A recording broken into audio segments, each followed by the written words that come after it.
नमस्कार मित्रांनो, SOC classes take मध्ये आपलं स्वागत आहे। इयत्ता 10वी विज्ञान आणि तंत्रज्ञान पुस्तक 1 त्याच्यामधलं प्रकरण 4 ते म्हणजे विद्युत धारेचे परिणाम हे आपल्याला बघायचं आहे। भाग 1 याचा आपण अगोदरच बघितलेला आहे, त्याची लिंक व्हिडिओच्या डिस्क्रिप्शन मध्ये दिली आहे। हा भाग 2 आहे। चला तर बघूया। तर भाग 1 मध्ये बघा मित्रांनो, आपण काय काय बघितलं, त्याच्यामध्ये विद्युत परिपथामध्ये ऊर्जेचे स्थानांतर कसे होते ही गोष्ट त्याच्यामध्ये आपण लर्न केली। त्यानंतर विद्युत धारेचे औष्णिक परिणाम हे सुद्धा आपण त्याच्यामध्ये शिकलो। त्याच्यानंतर बघा मित्रांनो, त्याच्यानंतर आपण हे जे तुम्हाला इथे दिसत सोडवलेली उदाहरणे हे पण आपण त्याच्यामध्ये बघितले आहेत। आता आपल्याला बघायचं आहे विद्युत धारेचे चुंबकीय परिणाम। काय बघायचं आहे? विद्युत धारेचे चुंबकीय परिणाम। तर बघा मित्रांनो, एखाद्या वाहकामधून ज्यावेळेस आपण विद्युत दाराचं वहन करतो, बरोबर आहे, त्यावेळेस काय होते, तिथे दोन प्रकारचे परिणाम आपल्याला पाहायला मिळतात। एक म्हणजे जर इथं रोध असेल तर तिथं उष्णता निर्माण होईल। रोध असेल तर काय होईल? उष्णता निर्माण होईल। अन्यथा तिथं चुंबकीय परिणाम आपल्याला पाहायला मिळतील। तर आता आपल्याकडे बघा मित्रांनो, इथं आपल्याला दोन परिपथ दिलेले आहेत, विद्युत परिपथ। ठीक आहे, इथं बघा, इथं विद्युत घट आहे। ठीक आहे, त्यानंतर इथं चुंबक सूची आहे। ही चुंबक सूची काय करते, ज्यावेळेस इथं चुंबकीय परिणाम आपल्याला पाहायला मिळेल त्यावेळेस ही काय होईल? हलेल। ठीक आहे, याच्यामध्ये काय होईल, थोडेसे आपल्याला हालचाल पाहायला मिळेल। आता बघा काय होते ते। आता परिपथाची कळ उघडी ठेवून सूचीची दिशा पहा, नंतर कळ बंद करून सूचीची दिशा पहा। आता बघा मित्रांनो, ज्यावेळेस हे कळ काय असेल, ज्यावेळेस ही कळ बंद असेल, ठीक आहे, कळ बंद आहे म्हणजे विद्युत प्रवाह तिथं वाहत नाही आहे, बरोबर आहे। त्याच्यामुळे काय होईल, ही विद्युत जी आपली चुंबक सूची दिसते ही एकदम आपल्याला समांतर दिसेल, एकदम स्थिर दिसेल, याच्यामध्ये कुठली हालचाल आपल्याला पाहायला मिळणार नाही। पण काय होईल बघा, ज्यावेळेस याच्यामधून विद्युत प्रवाह वाहायला सुरुवात होईल, म्हणजे बघा विद्युत प्रवाह अशा प्रकारे इथं वाहायला सुरुवात होईल, अशा प्रकारे विद्युत प्रवाह इथं आपल्याला वाहायला दिसतोय, अशा प्रकारे या दिशेनं। ठीक आहे, या दिशेनं ज्यावेळेस विद्युत प्रवाह वाहायला सुरुवात होईल त्यावेळेस या चुंबक सूचीमध्ये काय होईल, थोडी हालचाल पाहायला मिळेल। ती नॉर्थ कडनं म्हणजे उत्तरकडनं, बरोबर आहे, नॉर्थ कडनं ती जाईल वेस्ट कडे। काय पुढे जाईल? वेस्ट कडे, म्हणजे उत्तर कडून ती काय करणार आहे, थोडीशी ती पश्चिमकडे जाणार आहे। काय करणार आहे? पश्चिमकडे जाणार आहे। म्हणजे इथं बघा, या विद्युत धारेची दिशा अशी आहे, त्याच्यामुळे थोडीशी हिची हालचाल अशा प्रकारे होणार। त्यानंतर बघा मित्रांनो, काय करा तुम्ही, या विद्युत धारेचं जे काही वहन आहे किंवा जी दिशा आहे याला तुम्ही चेंज करा, पलटवा तिला। म्हणजे अगोदर जी बघा अशा प्रकारे वाहत होती तिला आता अशा प्रकारे वाहायला सुरुवात करा। त्यानंतर तुम्हाला दिसेल की जी ही दिसते तुम्हाला, म्हणजे ही विद्युत म्हणूया किंवा चुंबक सूची म्हणूया, ही काय होईल, याच्यामध्ये आपल्याला पुन्हा थोडीशी हालचाल पाहायला मिळेल। पण ती आता काय होईल, या नॉर्थ कडनं म्हणजे उत्तरकडनं ती ईस्ट कडे म्हणजे पूर्वेकडे आपल्याला थोडीशी सरकलेली दिसणार। म्हणजे काय होईल, आपल्याला तिच्या स्थितीमध्ये थोडासा इथं फरक पाहायला मिळेल। बघा आपल्याला यावरनं काय समजेल। या प्रयोगावरून आपण काय शिकलो, तारेमधील विद्युत धारेमुळे चुंबकीय परिणाम दिसून येतो। याचा अर्थ काय झाला, इथं ज्यावेळेस याच्यामधून विद्युत धारा वाहायला सुरुवात होईल याचा अर्थ काय होईल, त्याच्यामध्ये एक चुंबकीय स्थिती निर्माण होईल, चुंबकीय परिणाम पाहायला मिळेल। त्याच्यामुळे ही चुंबक सूची आहे याच्यामध्ये आपल्याला थोडासा हालचाल पाहायला मिळते। याचाच अर्थ विद्युत आणि चुंबकत्व याचा निकटचा संबंध आहे। यावर आपण काय समजतो की जे विद्युत आहे आणि जे चुंबकत्व आहे याचा काहीतरी निकटचा संबंध आहे। या उलट जर एखादा चुंबक हलता केला व हलता ठेवला तर त्याला विद्युत परिणाम आढळेल का? म्हणजे बघा इथं आपण काय केलं, ज्यावेळेस त्याच्यामधून विद्युत प्रवाह वाहू दिला त्यावेळेस आपल्या चुंबकामध्ये म्हणा किंवा चुंबक सूचीमध्ये आपल्याला हालचाल पाहायला मिळते। ठीक आहे, म्हणजे ज्यावेळेस आपण याच्यामधून विद्युतचं वहन करणार त्यावेळेस इथं चुंबक सूची काय होणार, हलणार। मग जर आपण या चुंबक सूचीला म्हणा किंवा अशा एखाद्या लोहचुंबकाला जर आपण त्याची हालचाल केली, ठीक आहे, म्हणजे इथं आपल्याला काय सांगायचं आहे, जर आपण एखाद्या चुंबकाची जर हालचाल केली तर त्यापासून आपल्याला विद्युत परिणाम पाहायला मिळेल का? म्हणजे आपण जर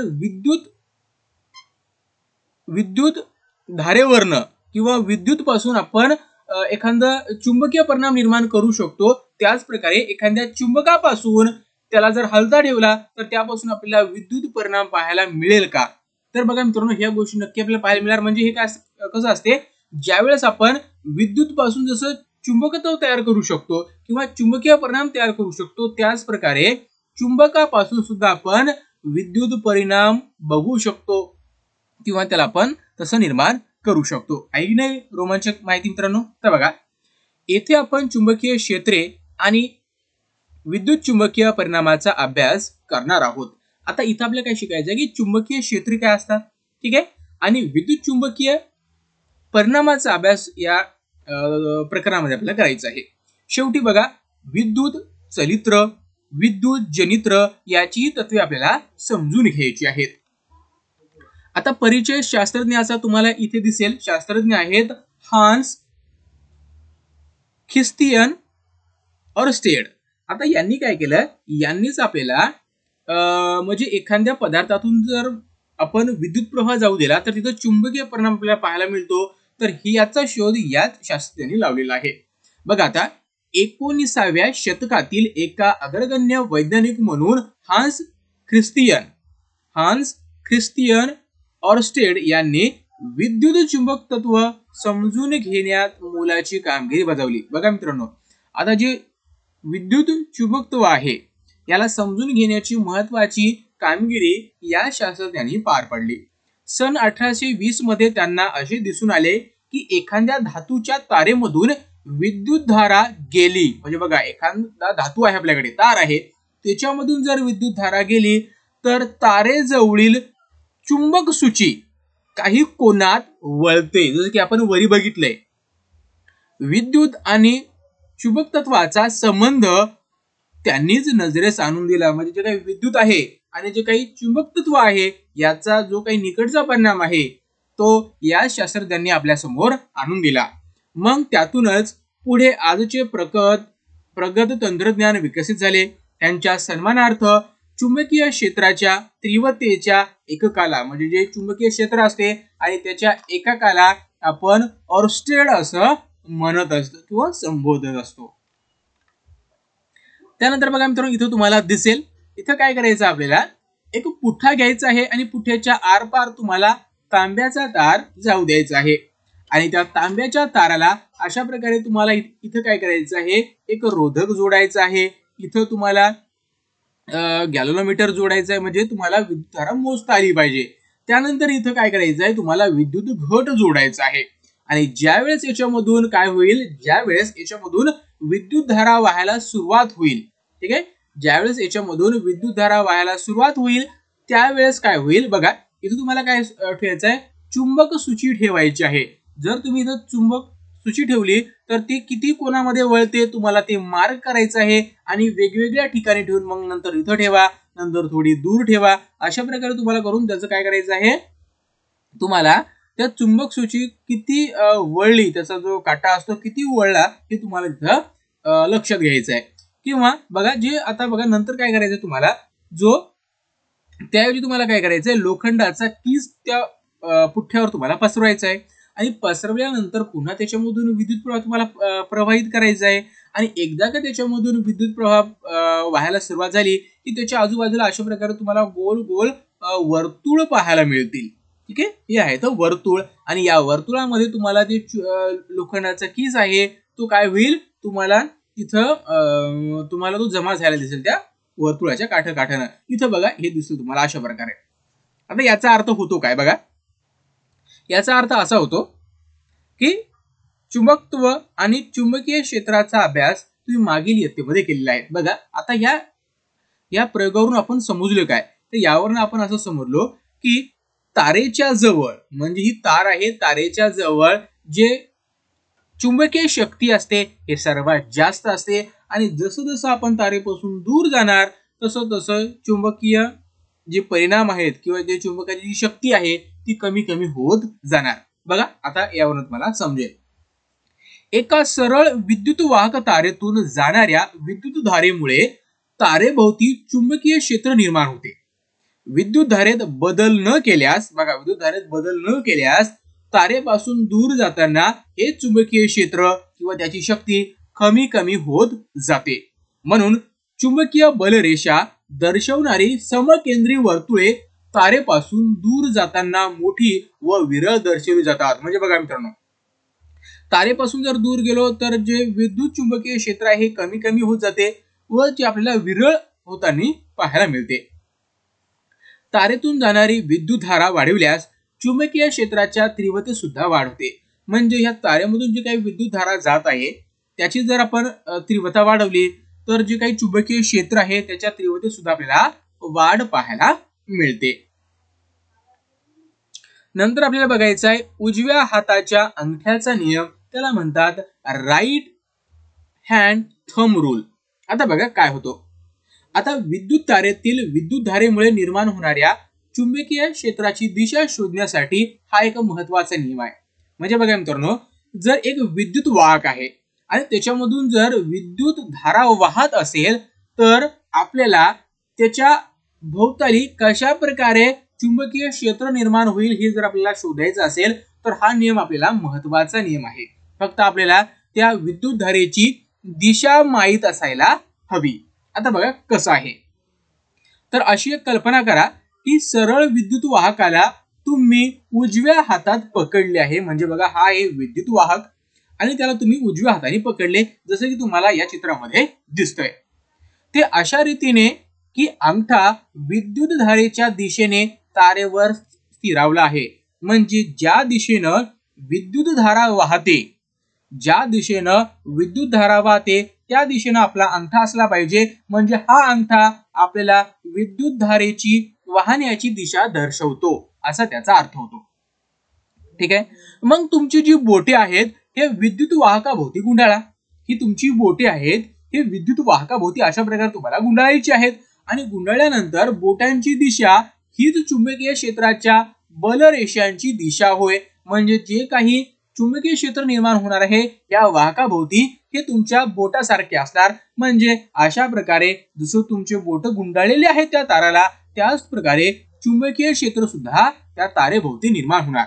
म्हणजे यालाच आपण उजव्या हाताच्या अंगठ्याचा नियम असा म्हणतो. समजले मित्रांनो? चला आता आपल्याला बघायचं आहे विद्युत वाहक तारेच्या एका विटोळ्यातून म्हणजे कुंडलातून विद्युत धारेमुळे निर्माण होणारे चुंबकीय क्षेत्र. आता विद्युत वाहक तारेच्या एका विटोळ्यातून, विटोळा म्हणजे बघा इथं एकच आपण काय मारलेलं आहे, एक कुंडल मारलेलं आहे, हे याला म्हणतो आपण कुंडल. अशा प्रकारे ताराला जर आपण केला अशा प्रकारे त्याला कुंडल म्हणतो. तर याच्यामध्ये बघितलं तर आपल्याला काय पाहायला मिळते बघा. तर बघा मित्रांनो, असं जर केलं तर इथं आपल्याला दोन बिंदू पाहायला मिळतो. एक आहे पी बिंदू आणि दुसरा आहे क्यू बिंदू. कोणता आहे? पी आणि क्यू बिंदू. आणि ज्यावेळेस याच्यामधून विद्युत धारा वाहायला सुरुवात होईल त्यावेळेस काय होईल, ह्या बिंदू भोवती तिथं तुम्हाला विद्युत चुंबकीय क्षेत्र निर्माण होईल आणि तिथं तुम्हाला समकेंद्री वर्तुळे तुम्हाला पाहायला मिळतील. ठीक आहे, समजलंय काय होईल? तिथं वर्तुळे तुम्हाला पाहायला मिळेल.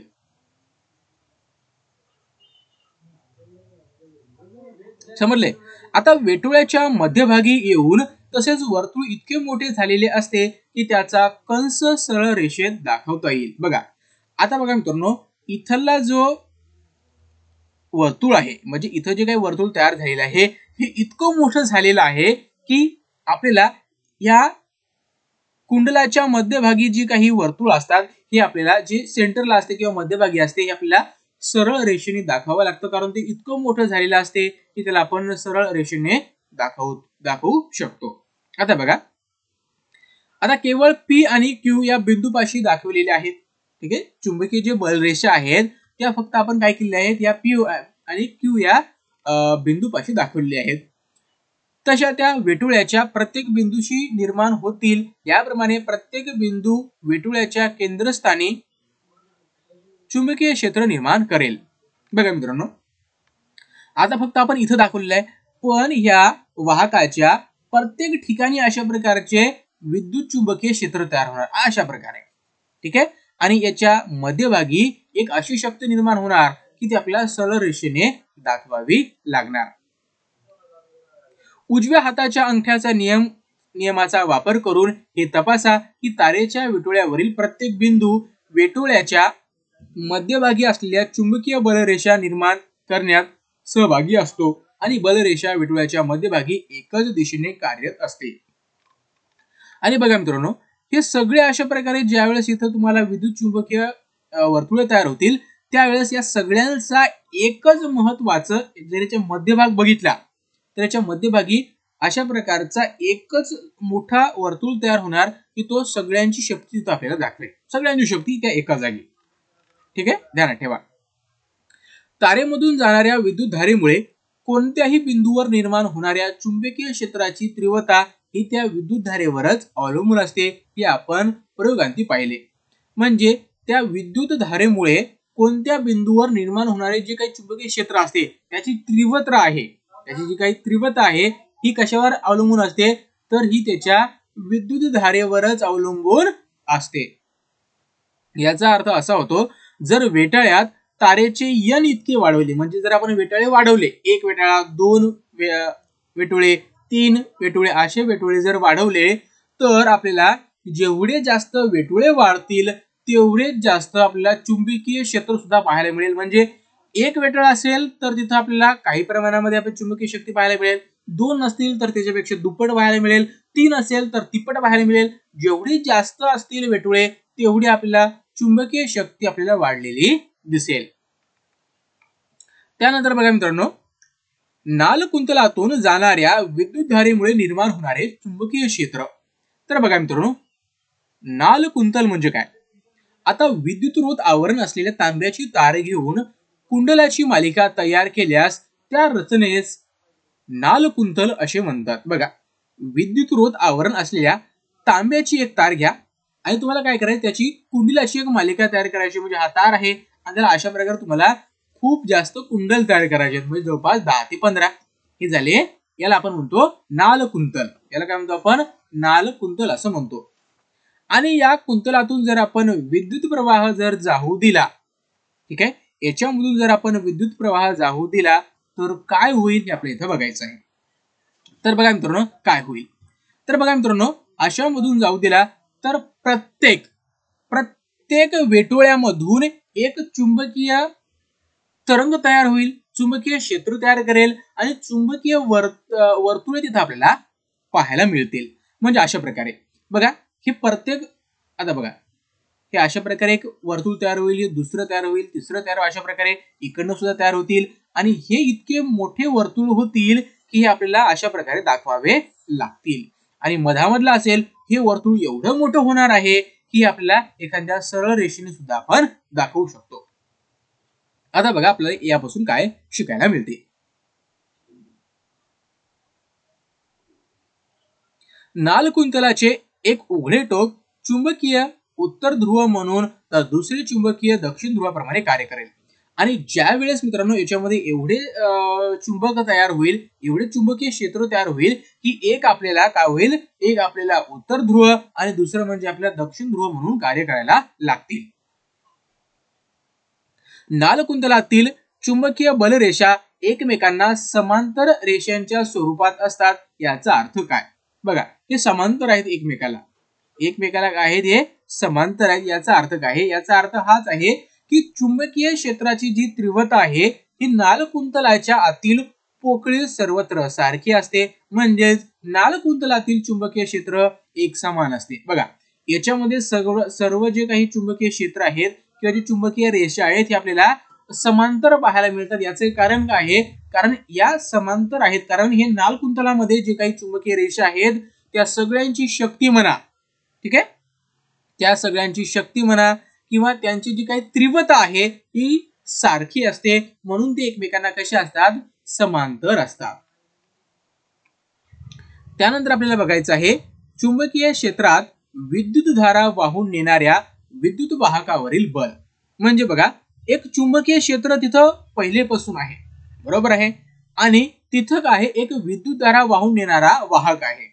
तर अशा वेळेस काय होणार आहे, म्हणजे बघा आपण बघितलं की एक वाहक आहे, त्याच्यामधून जर विद्युत धारा वाहिली तर त्याच्या भोवती काय होते, विद्युत चुंबकीय क्षेत्र निर्माण होते.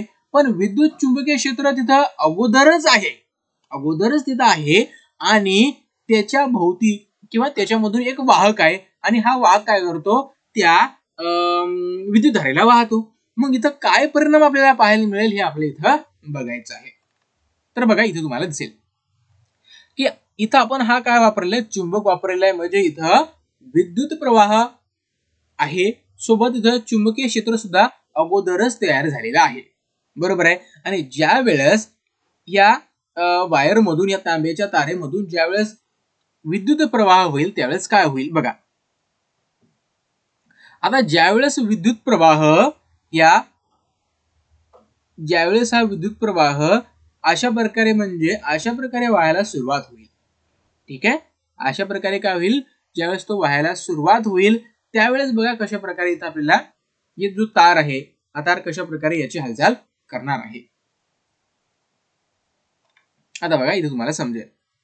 विद्युत धारेची दिशा उलट म्हणजे खालून वर अशी केली तर तार वाकते पण बी या स्थितीला येते. बघा आता जर विद्युतधारा खालून जर वाहत असेल तर जो तार असेल या बी स्थितीला येणार, म्हणजे तो थोडासा इकडे वागणार आहे. बरोबर आहे, समजले. जर त्यामधून जर विद्युत प्रवाह व्हायला सुरुवात झाली तर म्हणजेच तारेवरील बलाची दिशा चुंबकीय क्षेत्राच्या आणि विद्युत धारेच्या दिशेच्या लंब दिशेने असते. म्हणजे बघा इथं ध्यानात काय ठेवायचं आहे की तारेवरील बलाची दिशा म्हणजे तारेवर जो काही बल होतोय, बघा तार अगोदर सरळ आहे, ज्यावेळेस त्याच्यामधून विद्युतधारा प्रवाही होतो त्यावेळेस हा तार काय करतो, इकडे थोडासा वळतो किंवा इकडे जो दाबल्या जातो. म्हणजे काय होते बघा, आता इथं समजेल की तारेवरील जे काही बल प्रयुक्त होत आहे त्या तारेवर, म्हणजे ती काय असते बघा, चुंबकीय क्षेत्राच्या आणि विद्युत धारेच्या लंब दिशेने असते. म्हणजे जे काही चुंबकीय क्षेत्र आहे आणि जे काही विद्युत धारा आहे त्याच्या लंब दिशेने त्या तारावर बल प्रयुक्त होत असते. येथे चुंबकीय क्षेत्राची दिशा N कडून S कडे वाहते. म्हणजे बघा आता इथे तुम्हाला दिसेल की जे चुंबकीय क्षेत्र आहे ते काय करते, या N कडून या S कडे वाहते, म्हणजे अशा प्रकारे वाहते. ठीक आहे, ध्यानात ठेवा. या प्रयोगात दिसून येते की जेव्हा चुंबकीय क्षेत्रामध्ये विद्युत धारा विद्युत वाहकातून जाते, म्हणजे चुंबकीय क्षेत्र अगोदरच आहे आणि तिथं विद्युत वाहक सुद्धा आहे, आणि ज्यावेळेस त्याच्यामधून विद्युत धारा वाहते तेव्हा त्या वाहकावर बल निर्माण होते. काय निर्माण होते, बल निर्माण होते. विद्युत धारेची दिशा उलट केली तर बलाची दिशा उलट होते. म्हणजे बघा अगोदर बघा हे जे विद्युत आहे, विद्युत प्रवाह खालून वर जातोय, म्हणजे काय झालं, तो तार इकडल्या दिशेने ढकलल्या गेला, त्याच्यावर बल प्रयुक्त झालं.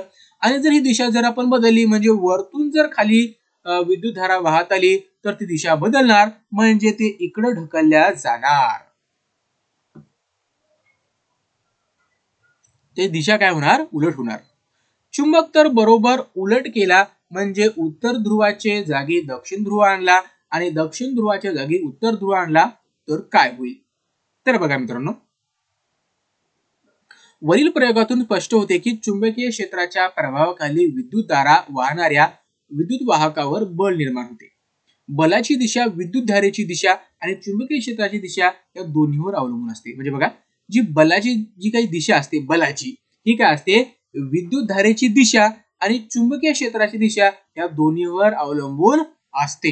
म्हणजे बघा मित्रांनो, आता बघा हे चुंबक आहे, जे चुंबकीय क्षेत्र आहे किंवा चुंबकाची शक्ती आहे ती या N कडून S कडे जाते, इथे आपल्याला पाहायला मिळते. आता बघा ए या ठिकाणी, म्हणजे बघा आता याच्यामधून जो विद्युत धारा आहे ती 0 आहे, म्हणजे कुठलाही विद्युत धारा याच्यामधून वाहत नाही, तर तो तार असेल तो एकदम मध्यभागी असेल. आणि ज्यावेळेस याच्यामधून विद्युत धारा वाहायला सुरुवात होईल, म्हणजे विद्युत धारा खालून वरती वाहायला सुरुवात होईल, ज्यावेळेस या तारावर काय होईल, एक बल प्रयुक्त होईल, ती त्याला इकडे ढकलेल. ठीक आहे. आणि नंतर बघा काही वेळानंतर आपण काय केलं, विद्युत धाराची दिशा बदलली. आता विद्युत धारा काय करते, वरतून खाली येत आहे, त्यानंतर हा तार इकडल्या ढकलल्या जाणार. कागदाचा लंब व हात जाणारे चुंबकीय क्षेत्र, ध्यानात ठेवा. आता आपल्याला शिकायचं आहे फ्लेमिंगच्या डाव्या हाताचा नियम. आता बघा फ्लेमिंगचा डाव्या हाताचा नियम काय आहे. चुंबकीय क्षेत्रात विद्युतधारा वाहून नेणाऱ्या विद्युत वाहकावरील बल. म्हणजे बघा, चुंबकीय क्षेत्रात विद्युतधारा वाहून नेणाऱ्या विद्युत वाहकावरील बल. आता बघा, फ्लेमिंगचा डाव्या हाताचा नियम आपल्याला काय सांगतो, तर बघा, चुंबकीय क्षेत्र तिथं अगोदरच आहे. चुंबकीय क्षेत्र काय आहे, तिथं अगोदरच चुंबकीय क्षेत्र आहे. ठीक आहे, याला म्हणू चुंबकीय क्षेत्र. ठीक आहे, आणि चुंबकीय क्षेत्रामधून जर विद्युत धारा वाहत असेल तर त्याच्यावर विद्युत वाहकावरील कोणतं बल किंवा कोणत्या दिशेने बल प्रयुक्त होणार आहे, हे आपल्याला ह्या फ्लेमिंगच्या डाव्या हाताच्या नियमावरून समजेल. बघा, वरील प्रयोगात आपण विद्युत धारेची दिशा आणि चुंबकीय क्षेत्राची दिशा विचारात घेतली आणि असे आढळले की बलाची दिशा या दोन्हीच्या लंब दिशेने आहे. म्हणजे बघा मित्रांनो, आपण विद्युत धारेच्या दिशेला आणि चुंबकीय क्षेत्राच्या लंब दिशेला बल प्रयुक्त होत असतो. म्हणजे बघा, हे आहे वाहक. म्हणजे काय, हा वाहक एक वायर आहे आणि ह्या दिशेने काय होत आहे, माफ करा, ही विद्युत धारेची दिशा ही आहे, तो तुम्हाला ग्रीन कलर मध्ये दिसते. बघा, विद्युत धारेची दिशा ही आहे, बरोबर आहे. म्हणजे विद्युत धारा काय करते, ह्या दिशेने वाहत आहे. ठीक आहे, विद्युत धारेची दिशा इकडे आहे. ठीक आहे, आणि विद्युत धारेची दिशा ही आहे आणि जे काही चुंबक आहे, जे काही चुंबकीय क्षेत्र आहे त्याची दिशा म्हणजे चुंबकीय क्षेत्राची दिशा ह्या दिशेने आहे, आपल्या तर्जनीच्या. हे झालं चुंबकीय क्षेत्राची दिशा. म्हणजे बघा, म्हणजे या चुंबकीय क्षेत्राच्या लंब दिशेला आणि विद्युत धारेच्या जी दिशा आहे, विद्युत धारेची जी काही दिशा आहे तिच्या लंब दिशेला काय आहे, विद्युत वाहकावरील बल असते. म्हणजे जर इकडे जर विद्युत धारा वाहत असेल आणि चुंबकीय क्षेत्र जर इकडे असेल, म्हणजे जे काही बल प्रयुक्त होणार आहे त्या वाहकावर ते ह्या दिशेने होणार आहे. म्हणजे ते तार इकडे असं झुकल्या जाणार आहे. हे आपल्याला फ्लेमिंगच्या डाव्या हाताच्या नियमावरनं समजते. तर बघा मित्रांनो, हा होता भाग 2 आणि भाग 3 मध्ये आपल्याला बघायचं आहे विद्युत चलित्र, त्याला आपण इलेक्ट्रिक मोटर असे म्हणतो. ठीक आहे, आता जे काय आपण नियम बघितले कशा प्रकारचा, जो आता नियम तुम्ही इथं बघितला फ्लेमिंगच्या डाव्या हाताचा नियम, यावरनच आता हे इथं मोटर तुम्हाला दिसते, यावरच हे मोटर इथं काम करत असते. म्हणजे याच्यामध्ये काय असतात, एक चुंबकीय क्षेत्र निर्माण होते. ठीक आहे, मग चुंबकीय क्षेत्र काय करते, त्याच्यामध्ये जे काही रोटर असते त्याला कट करते.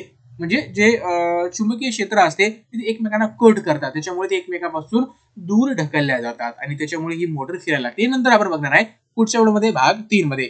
तुम्हाला व्हिडिओ कसा वाटला नक्की आम्हाला कळवा आणि जर तुम्ही आमच्या चॅनलला सबस्क्राईब केलेलं नसेल तर आमच्या चॅनल अगोदर सबस्क्राईब करा. Thanks for watching.